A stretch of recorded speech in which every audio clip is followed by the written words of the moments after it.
चींटी और कबूतर की कहानी। तपती दोपहरी में प्यास से बेहाल एक छोटी सी चींटी पानी की तलाश में भटक रही थी। बहुत देर भटकने के बाद उसे एक नदी दिखाई पड़ी और वो खुश होकर नदी की ओर बढ़ने लगी।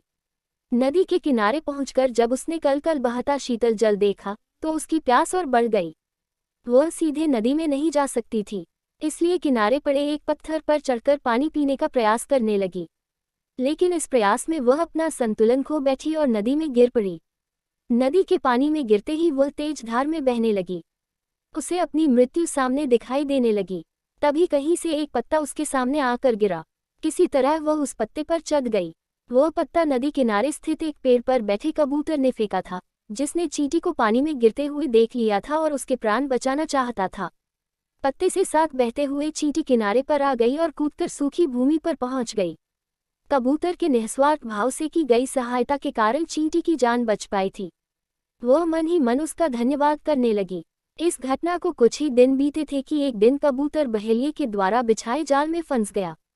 उसने वहां से निकलने के लिए बहुत पंख फड़फड़ाए, बहुत जोर लगाया, लेकिन जाल से निकलने में सफल न हो सका।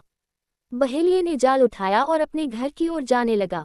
कबूतर निस्सहाय सा जाल के भीतर कैद था। जब चींटी की दृष्टि जाल में फंसे कबूतर पर पड़ी तो उसे वह दिन स्मरण हो आया जब कबूतर ने उसके प्राणों की रक्षा की थी।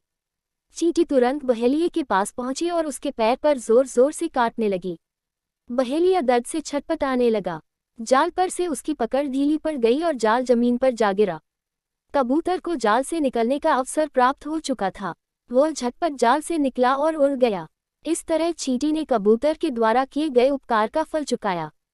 सीख: कर भला हो भला। दूसरों पर किया गया उपकार कभी व्यर्थ नहीं जाता, उसका प्रतिफल कभी न कभी अवश्य प्राप्त होता है। इसलिए सदा निस्वार्थ भाव से दूसरों की सहायता करना चाहिए।